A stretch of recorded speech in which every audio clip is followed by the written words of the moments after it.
میرے بیٹے، جس دن تو پیدا ہوا ہم نے اپنے لیے جینا چھوڑ دیا۔ اوئے ہوئے ہوئے ہوئے، ہم تیرے لیے جیے۔ تیری ماں تجھے دودھ پلاتی تھی، میں تیرے لیے روٹی کے نوالے لاتا تھا، میری ساری کمائی پہلی اور آخری سب تیرے اوپر لگتی تھی۔ تجھے خوش دیکھتے تھے تو خوش ہوتے تھے، تجھے روتا دیکھتے تھے تو ہم روتے تھے۔ وَإِذَا ذَاقَتْكَ بِالسُّقْمِ لَيْلَةً لَمْ أَدْلِ سُقْمَكَ إِلَّا سَاهِرًا أَتَمَلْمَلُ۔ جب تو کبھی بیمار ہو جاتا تھا تو تیرے سرانے بیٹھ کر ہم ساری رات روتے تھے اور دعائیں کرتے تھے، یا اللہ ہمارے بچوں کو بچا لے، ہمارے بچوں کو صحت دے دے۔ اس تڑپ میں ساری رات میں جاگتا تھا۔ تیرے لیے میں نے اپنا سب کچھ لگا دیا، اپنے لیے جینا چھوڑ دیا، اپنی خواہشات کو دبایا، تیری ہر خواہش کو پورا کیا۔ تجھے مسکرانے کے لیے، تجھے ہنسانے کے لیے میں دھکے دھوڑے کھاتا رہا، کبھی گرمی لو کی جھلسا دینے والی ریت اور کبھی سردی کے سرد ہوا کے تھپیڑے، لیکن میں ان دونوں سے گزرتا ہوا تجھے پالنے کی خاطر اپنے آپ کو کھپاتا رہا۔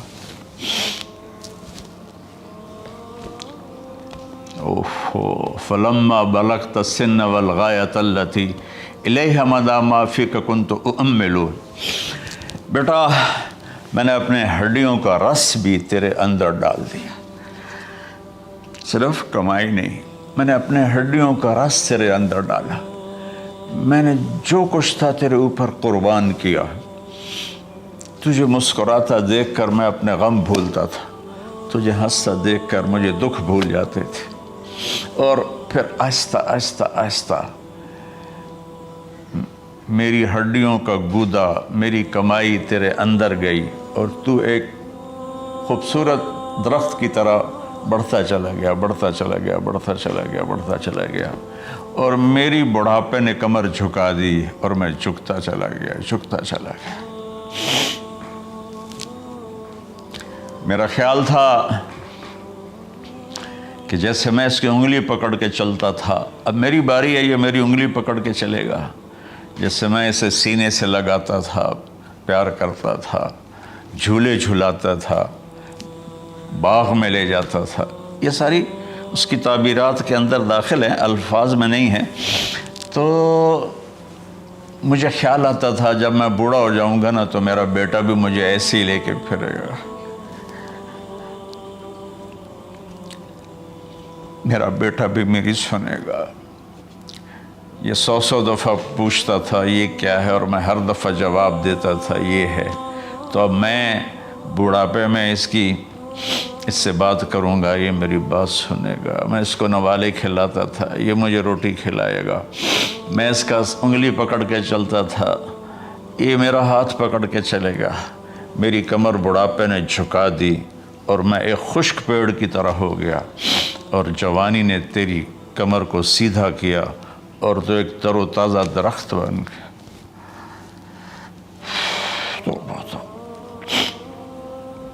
تو مجھے خیال آیا کہ میں نے 20 سال اس بچے کو پالا ہے، ابھی اپنی ماں اور باپ کو دیکھے گا، لیکن ایک دم اچانک کیا ہوا؟ فلما بلغت السن والغایۃ التی الیہا مدی ما فیک کنت اؤمل۔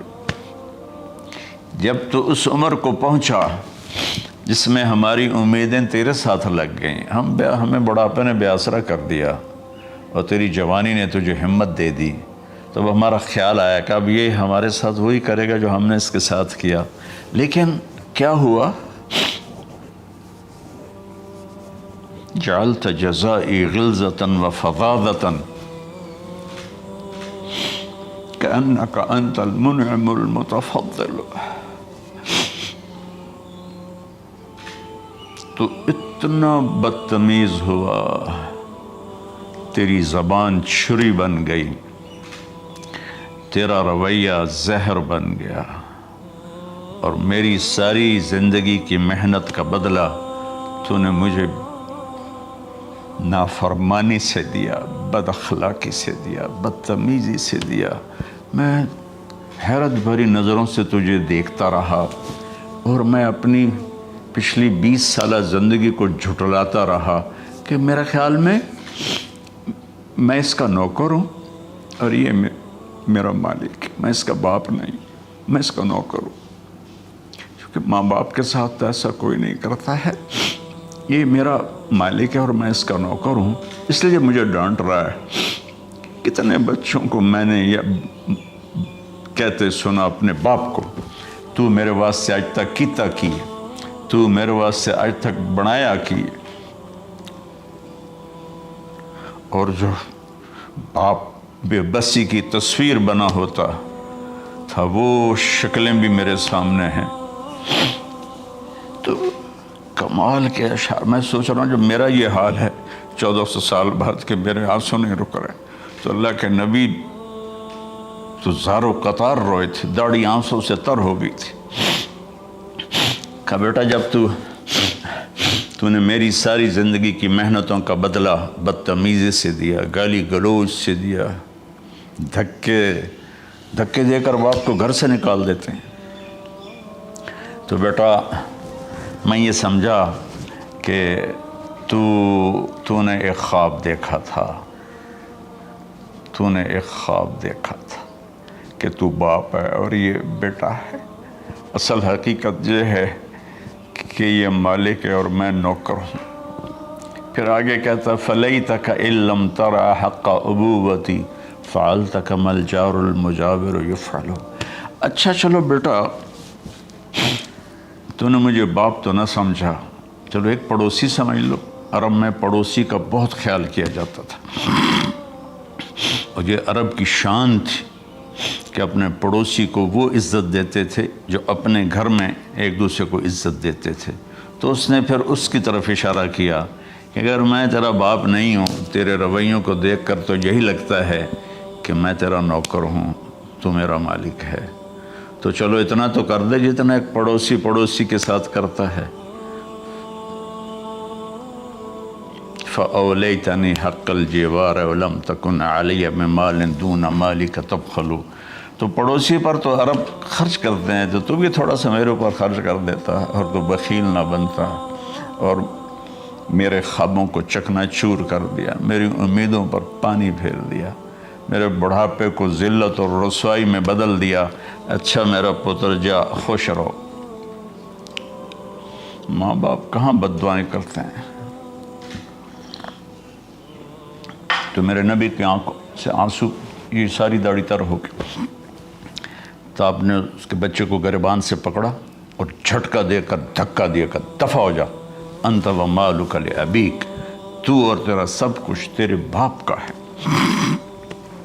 حضرت علی رضی اللہ تعالیٰ عنہ سے کسی نے پوچھا کہ آپ کے بیٹے حسن کیسے بیٹے ہیں؟ کہا حسن میرا وہ بیٹا ہے کہ جب میں چلتا ہوں تو میرے آگے نہیں چلتا، میرے پیچھے چلتا ہے، جب کہیں بیٹھنے کا موقع آتا ہے تو یہ پہلے نہیں بیٹھتا، پہلے مجھے بٹھاتا ہے پھر خود بیٹھتا ہے، جب کھانے پر بیٹھتے ہیں تو یہ روٹی کی طرف ہاتھ نہیں بڑھاتا جب تک میں نہ بڑھاؤں، یہ سالن کی طرف ہاتھ نہیں بڑھاتا جب تک میں نہ بڑھاؤں، میں کمرے میں ہوں تو یہ چھت پہ نہیں چڑھتا کہ میرے باپ کی بے ادبی ہو جائے گی۔ میں حالانکہ چھت پہ چڑھنا ضرورت کے لیے ہوتا ہے، لیکن قربان جائیں اہل بیت کے ایسے ہی اخلاق ہوتے ہیں، آل رسول ایسے ہی ہوتے ہیں۔ میرے عزیزوں نوجوانوں سے کہہ رہا ہوں جن کے والدین زندہ ہیں، ہم تو محروم ہو گئے، وہ قبروں میں چلے گئے، لیکن میں اتنا مصروف رہتا ہوں۔ اب یہ کرونا کی وجہ سے گھر میں بیٹھے ہوئے ہیں، یعنی میری زندگی ایسے پہیے کی طرح گھومی ہے، اور پھر دل کی تکلیف، پھر اس کے ساتھ سر کا درد شدید، اس کے باوجود میں روزانہ 10 نفل اپنے باپ کے لیے پڑھتا ہوں، 10 نفل اپنی ماں کے لیے پڑھتا ہوں، اور 4 نفل اپنی خالہ کے لیے پڑھتا ہوں کہ ساری زندگی سجدوں میں سر رکھ کے اس کا ثواب ماں باپ کو پہنچاؤں، تو ماں باپ کا حق ادا نہیں ہو سکتا۔